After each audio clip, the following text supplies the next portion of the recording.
1.50%에서 1.25%로 인하하여 통화정책을 운용하기로 했습니다.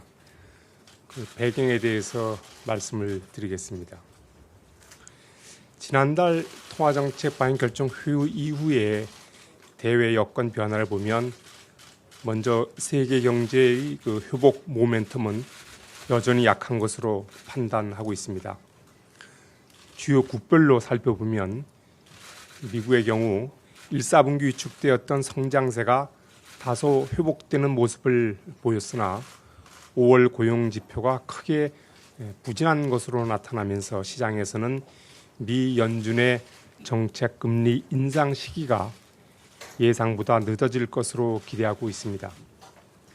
유로 지역은 경기 회복세가 여전히 미약한 상황이며 중국은 적극적 재정 집행 등으로 완만한 성장세를 유지하고 있습니다. 일본은 경기 부진이 지속됨에 따라 소비세율 인상 시기를 다시 연기하기로 결정하였습니다.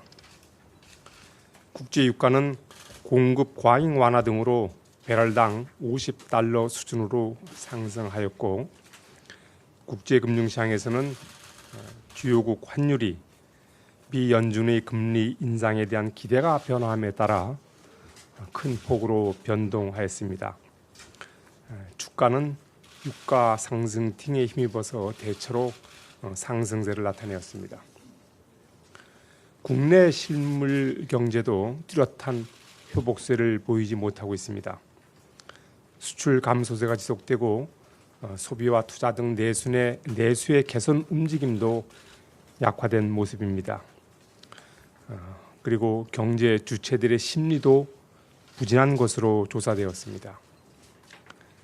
최근의 국내외 경제 여건 변화를 고려할 때 앞으로의 성장 흐름은 지난 4월 달에 전망한 경로를 다소 밑돌 것으로 예상을 하고 있습니다.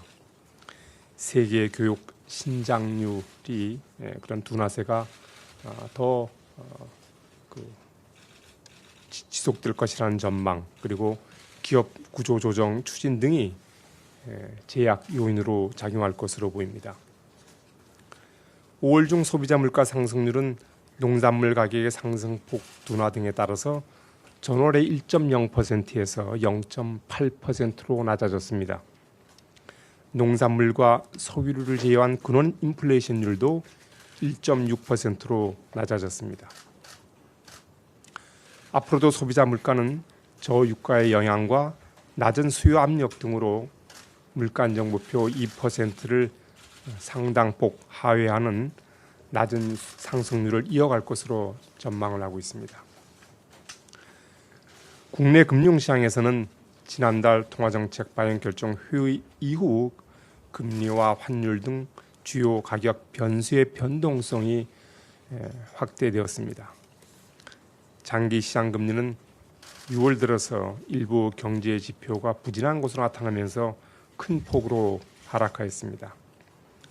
5월 중에 큰 폭으로 상승하였던 원 달러 환율은 미 연준의 금리 인상에 대한 예상이 바뀌면서 6월 들어 다시 반락하였고 원엔 환율은 엔화 강세의 영향으로 소폭 상승하였습니다. 금융통화위원회는 물가 상승 압력이 크지 않은 가운데 향후 국내 경제의 성장세가 예상보다 약화될 것으로 판단되는 점을 주로 고려하여 이번 달 기준금리를 0.25%포인트 인하하기로 결정하였습니다. 아울러 앞으로 본격화될 기업 구조 조정이 실물 경제와 경제 주체의 심리에 미칠 부정적 영향을 선제적으로 완화할 필요가 있는 점도 고려하였습니다. 앞으로 통화정책은 경기 회복세를 지원하기 위해서 완화 기조를 유지해 나가되 금융 안정에 더욱 유의해 나갈 것입니다.